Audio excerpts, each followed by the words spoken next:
The Voice Vista Podcast, venture by Pooja Prasoon. The Voice Vista by Pooja Prasoon presents Inspiring Lives, एक खास candid podcast show. आजचे मान्यवर पाहुणे वित्तीय क्षेत्रातील एक विश्वासार्ह नाव श्री सचिनजी खराटे. हे वरद फायनान्शियल सर्व्हिसेसचे संचालक असून गेल्या 18 वर्षांपासून गुंतवणूक आणि आर्थिक नियोजन क्षेत्रात कार्यरत आहेत.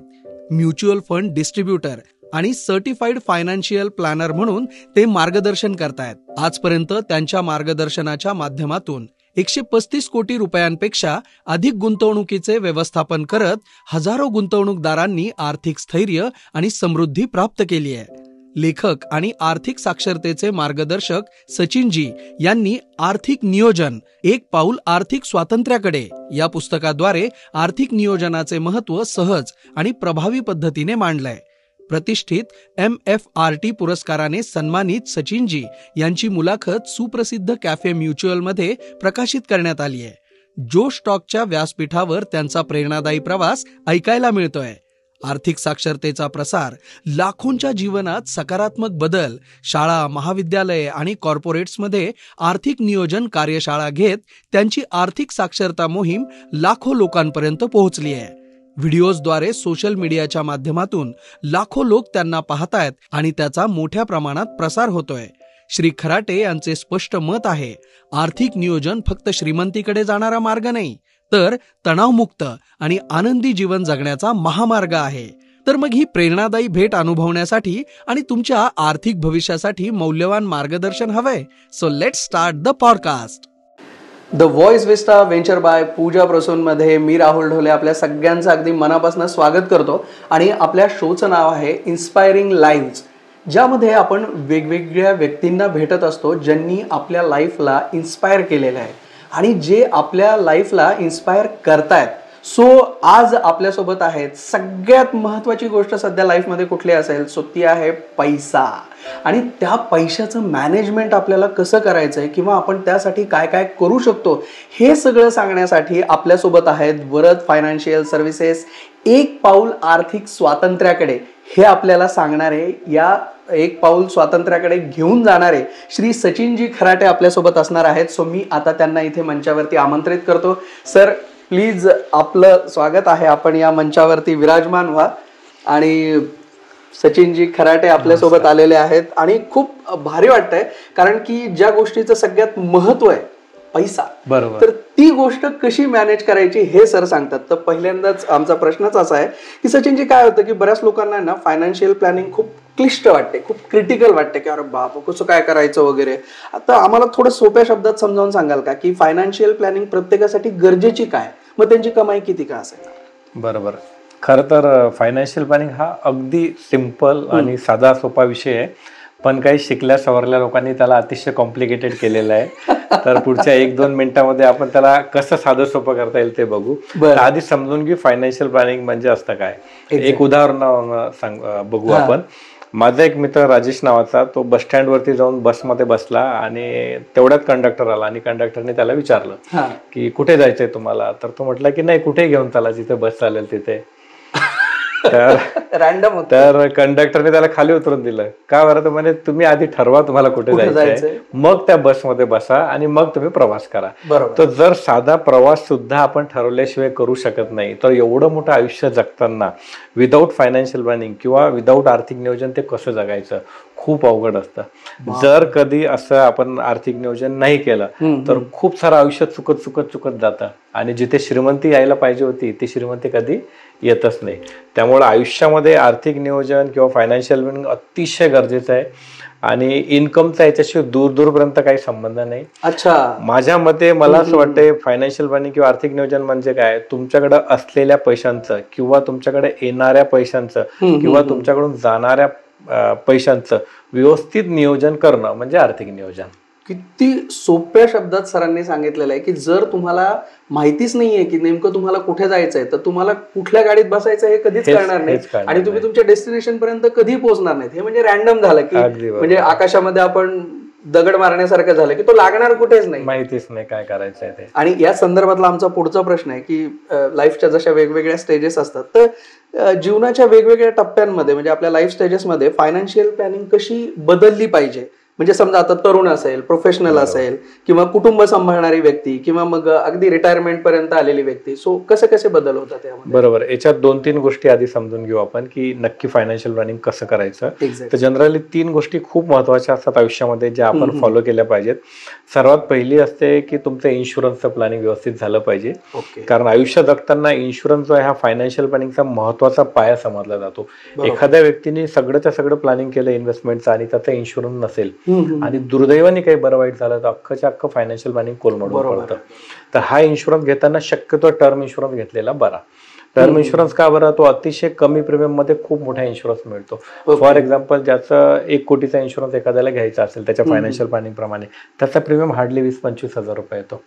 त्या 20-25 इयरली त्या 20-25 हजारामध्ये त्याची पूर्ण फॅमिली 1 कोटी रुपयासाठी प्रोटेक्टेड होते. आता 1 कोटीच काय, जास्त जेवढं इन्कम आहे त्याच्याप्रमाणे 1 कोटी, 2 कोटी, 3 कोटी जेवढी गरज आहे तेवढं तो घ्यायला पाहिजे. एकदा तुमचा टर्म इन्शुरन्स झाला की त्याच्यानंतर येतं हेल्थ इन्शुरन्स. हेल्थ इन्शुरन्स आपण कोरोनामध्ये बघितलेला आहे. हा एवढा खतरनाक प्रकार आहे. जर तुमच्याकडं मेडिक्लेम नसेल किंवा हेल्थ इन्शुरन्स नसेल तर तुमची 4 ते 5 वर्षाची कमाई त्या मेडिक्लेम त्या एखाद्या हॉस्पिटलायझेशन मध्ये निघून जाते. म्हणजे आपण बघितलं कोरोनामध्ये ना, लोक कोरोनाने नाही गेले जास्त, आर्थिक परिस्थितीमुळे गेले. कारण काय, तर ते साचवलेले पैसे हॉस्पिटलायझेशन मध्ये गेले आणि नंतर मग पैसा उरलाच नाही. त्यांच्याकडे उरलाच नाही. आणि तिसरा सर्वात महत्वाचा इन्व्हेस्टमेंट. आता इन्व्हेस्टमेंट एकदम अगदी योग्य वेळेत आपली चर्चा होते. मार्केट असं पत्त्यासारखं कोसळतंय काय सिच्युएशन, आणि सामान्य माणूस त्याच्यात खूप होरपळला जातोय. आता हे का बरं घडलं? तर फायनान्शियल प्लॅनिंग मधला सर्वात महत्वाचा पार्ट असतो फायनान्शियल गोल्स. तर लोकांनी इन्व्हेस्टमेंट करताना आपले फायनान्शियल गोल्सच ठरवले नाही आणि डायरेक्ट इन्व्हेस्टमेंट केली. आता होतं की ज्या ऍसेट क्लासमध्ये 10 वर्षासाठी गुंतवणूक करायला पाहिजे होती त्याच्यात लोकांनी 1 वर्षासाठी इन्व्हेस्टमेंट केली. आता ते 20%, 25% त्याच्यामध्ये नुकसान दिसतंय. त्याच्यानंतर तुम्ही जो नंतरचा प्रश्न विचारला की कोणत्या वयात कोणतं आर्थिक नियोजन आहे, आयुष्याच्या प्रत्येक टप्प्यावरती फायनान्शियल प्लॅनिंग गरजेचं असतं, परंतु त्याच्यात वेगवेगळे प्रकार असतात. फॉर एक्झाम्पल, जो तरुण असेल ना त्याच्यावरती खूप साऱ्या लायबिलिटीज नसतील, त्याचं वय कमी असेल, त्यांनी आपल्या इन्कमच्या मॅक्झिमम पैसे इन्व्हेस्टमेंटमध्ये जाऊ द्यायला पाहिजे आणि जास्तीत जास्त इन्व्हेस्टमेंट करायला हवी पोर्टफोलिओच्या किंवा इन्कमच्या मानाने.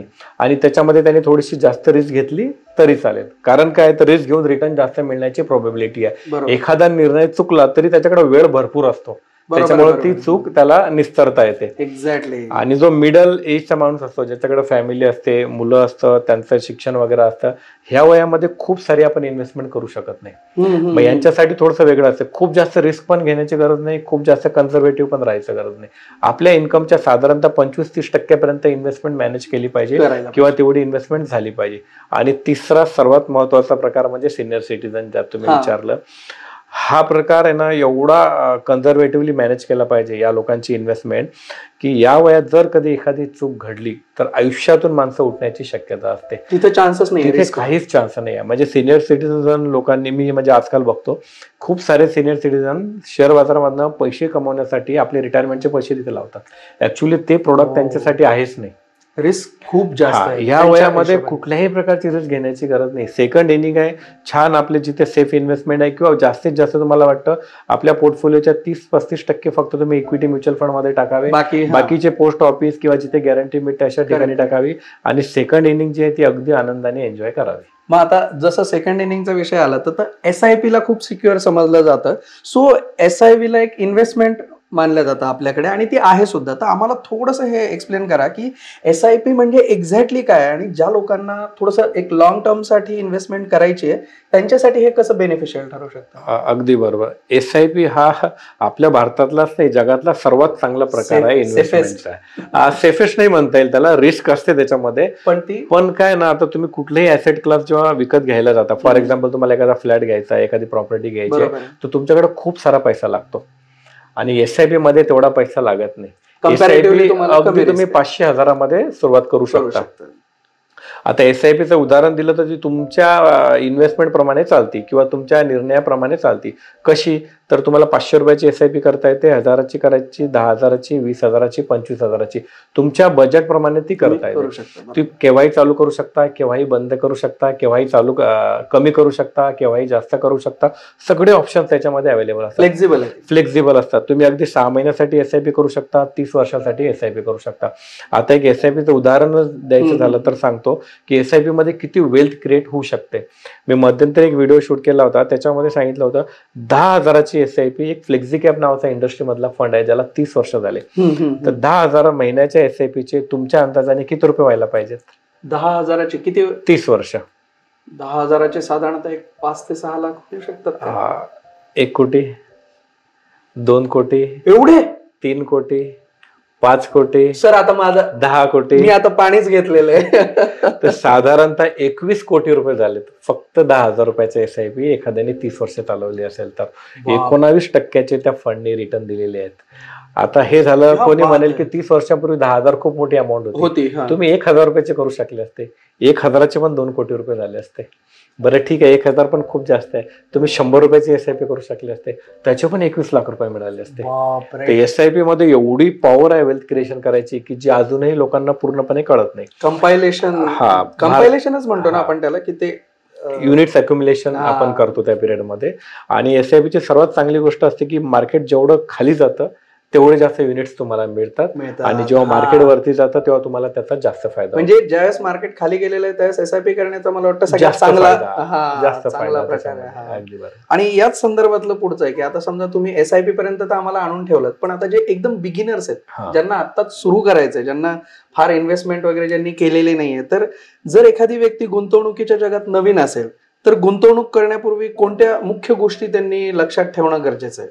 अगदी बरोबर आहे. आता होतं काय, एखादा नवीन मुलगा आहे, तो त्याला इन्व्हेस्टमेंट करायची असते, तो गुगलला किंवा युट्यूबला बघतो की मला टॉपचे फंड घ्यायचे आहेत. ऍक्च्युअली इन्व्हेस्टमेंटची ही सर्वात चुकीची पद्धत आहे. इन्व्हेस्टमेंट करताना तुम्ही एखाद्या ऍडवायझरला भेटून आधी समजून तर घ्यायला पाहिजे इन्व्हेस्टमेंट या वयामध्ये माझ्यासाठी कोणतं प्रोडक्ट गरजेचं आहे. बरोबर. दुसरं, इन्व्हेस्टमेंट करताना सर्वात महत्वाची गोष्ट असते टाइम फ्रेम ठरवणं. मला 2,000 रुपये जरी इन्व्हेस्ट करायचे तरी मला ते किती वर्षांसाठी इन्व्हेस्टमेंट करायची आहे, किंवा त्याच्या मागे माझा फायनान्शियल गोल काय, की मी हे कशासाठी इन्व्हेस्टमेंट करतो. जोपर्यंत ह्या 2 गोष्टी ठरत नाही ना, तुमच्या इन्व्हेस्टमेंट चुकीच्या होत जातात. जर कधी एखादीने, आता आमच्याकडे एक उदाहरण सांगतो तुम्हाला लेटेस्ट, 50 लाख रुपये इन्व्हेस्टमेंट केले होते आणि त्यांनी स्पष्ट सांगितलं होतं की मला 7 ते 8 महिन्यासाठी इन्व्हेस्टमेंट करायची. मग आम्ही हे पैसे लिक्विड फंड मध्ये रेकमेंड केले की जिथे रिस्क नसते, 6-7% रिटर्न मिळतात, पण पैसे जेव्हा पाहिजे तेव्हा विड्रॉल करतात. आता त्यांच्याकडे अजून एक 50 लाख रुपये होते, ते त्यांनी स्वतःचं डोकं लावून इन्व्हेस्टमेंट केली. त्यांनी गुगलला बघितलं की जे टॉपचे फंड आहे ना, 6 महिन्यात त्यांनी खूप चांगले रिटर्न त्याच्यात. आता असं आहे की त्या 50 लाखाचे तिथे काहीतरी 36-37 लाख रुपये झालेले, म्हणजे इकडे आले आणि इकडे खूप मोठं नुकसान झालं. आता हे का बरं झालं असं, तर तुमच्या टाइम फ्रेमच्या मानाने तुमचं प्रोडक्ट तुम्ही व्यवस्थित निवडलं नाही. त्यामुळे जेव्हा तुम्ही नवीन इन्व्हेस्टमेंट करायला येता तर सर्वात जास्त गरजेचं असतं की तुम्ही तुमची वेळ, टाइम फ्रेम ठरवणे आणि त्याप्रमाणे इन्व्हेस्टमेंट करणे. मला वाटतं तुम्ही पुढच्या प्रश्नाचं उत्तर आमचं त्याच्यातच दिलं की म्युच्युअल फंड आणि SIP मध्ये गुंतवणूक करताना रिस्क आणि रिटर्न यामध्ये समतोल कसा राखता येईल. तर आता त्या संदर्भातला पुढचा प्रश्न असा आहे आमच्याकडे की म्युच्युअल फंड्स हे वेल्थ क्रिएशनसाठी चांगला पर्याय मानला जातो, पण मग काय होतं की इन्फॉर्मेशन नसल्यामुळे अनेक लोक यामध्ये गुंतवणूक करायला घाबरतात. म्युच्युअल फंड्स नेमकं काम कसं करतात आणि पारंपरिक बचत पद्धतींपेक्षा ते वेगळे कसे? एकदम चांगला प्रश्न विचारला तुम्ही. भारतामध्ये 1964 पासून म्युच्युअल फंड आहे. म्हणजे सर्वात चांगली गोष्ट काय आहे की जवळजवळ 60 वर्ष झाली या इंडस्ट्रीला. ही इंडस्ट्री जवळजवळ 66 लाख कोटीची आहे आणि तरी 66 लाख कोटीची, आणि तरीही युट्यूबवरती लोक व्हिडिओ बनवतात की म्युच्युअल फंड नावाचा स्कॅम आहे म्हणून. आणि जगाच्या पाठीवरती प्रत्येक देशामध्ये म्युच्युअल फंड इंडस्ट्री असते, तशीच आपल्याकडे पण आहे. आणि म्युच्युअल फंड मध्ये एवढी मोठी वेल्थ क्रिएशनची जादू आहे की जी आपल्या लोकांनी अजून अनुभव घेतलाच नाही त्याचा.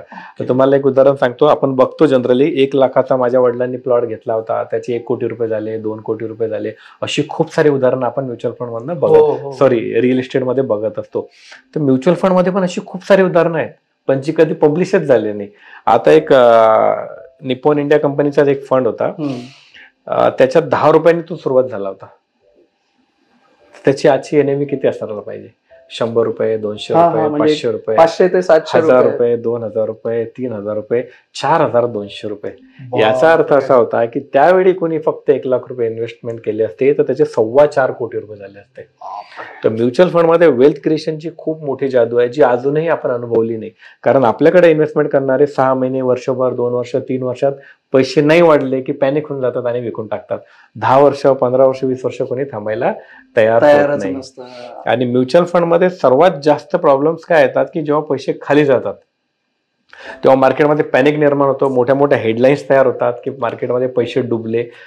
तुम्हाला आश्चर्य वाटेल, गेल्या 60 वर्षामध्ये एकही म्युच्युअल फंड कंपनी भारतामध्ये डुबलेली नाही. एकाही म्युच्युअल फंड कंपनीने कोणाचेही पैसे झिरो केलेले नाही.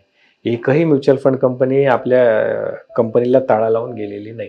याच्या अगेन्स्ट तुम्ही 60 वर्षात बघा किती बँका डुबलेल्या आहेत. बापरे. म्हणजे इथे एक गोष्ट, म्हणजे समारोप करताना मला एक गोष्ट इथे खूप महत्वाची सांगावीशी वाटेल की ज्या माणसाकडे जे स्किल आहे ना त्याच माणसाकडे तुम्ही त्या गोष्टीसाठी जा. कारण की म्हणजे गाडी जर आपल्याला चालवता येत नाहीये तर ती अशा व्यक्तीच्या हातात त्याचं स्टेअरिंग द्या की जी व्यक्ती त्यासाठी योग्य आहे, जे स्किल त्यांच्याकडे आहे. सो फायनान्शियल गोष्टींसाठी सचिन सरांसारखे फायनान्शियल ऍडवायझर्स आपल्याकडे आहेत, त्यांची संस्था आहे. सो सर, आम्हाला एक जर तुमच्याशी संपर्क साधायचा असेल तर आम्हाला काय, म्हणजे कसं तुमच्यापर्यंत पोहोचता येईल? हा, आपलं इंस्टाग्राम चॅनल आहे. आपलं ऑफिस बाबानगर मध्येच आहे आपल्या नाशिकमध्ये. इंस्टाग्राम चॅनल हा, सचिन एम खराटे नावाने इंस्टाग्राम चॅनल आहे. युट्यूब वरती सचिन खराटे नावाने आपलं युट्यूब चॅनल आहे जिथे आपले हजारो फॉलोअर्स आहेत. आणि माझा नंबर पण मी दिलेलाच आहे, तर यावरती तुम्ही कॉन्टॅक्ट करू शकता. क्या बात आहे सर. खूप छान वाटलं की इतक्या कमी वेळेमध्ये अतिशय सुंदर पद्धतीने फायनान्शियल प्लॅनिंगचं महत्वही तुम्ही सांगितलं आणि ती कशा पद्धतीने करायची हे सांगितलं. हा फक्त ट्रेलर होता. तुम्ही सरांशी ज्यावेळेस बोलाल, पर्सनली ज्यावेळेस तुम्ही व्हिजिट कराल त्यावेळेस तुमच्या ते लक्षात येऊन जाईल. पण आता ह्या कार्यक्रमाचा इथे मी समारोप करतो. The voice vista venture by Pooja Prasoon मध्ये इन्स्पायरिंग लाईव्ह तुम्ही बघत होतात आणि आज सचिन खराटे सर आपल्यासोबत होते. मी त्यांचा अगदी मनापासून धन्यवाद व्यक्त करतो आणि आपल्या सगळ्यांना सुद्धा मनापासून धन्यवाद म्हणतो. आणि चांगली फायनान्शियल प्लॅनिंग करा, एक पाऊल आर्थिक स्वातंत्र्याकडे टाका, हे मी तुम्हाला अतिशय मनापासून सांगतो. आणि मी राहुल ढोले आता सगळ्यांचा निरोप घेतो. आपला दिवस शुभ असो. धन्यवाद. Thank you for tuning into the voice vista podcast. आप और भी इंटरेस्टिंग शो सुन सकते हैं thevoicevista.in पर. ये शो कॉन्सेप्चुअलाइज किया है पूजा प्रसून ने, प्रोड्यूस किया है द वॉइस विस्टा ने. गेस्ट कोऑर्डिनेशन में हमारे साथ रही सुनीता जी चौहान. डिजाइन किया है टीम क्रिएटर्स डेन ने. साथ ही एडिटिंग और प्रोडक्शन के लिए धन्यवाद टीम लर्निंग बी को. प्रोमो वॉइस दिया है राहुल ढोले ने. लाइक, फॉलो और सब्सक्राइब करना ना भूलें.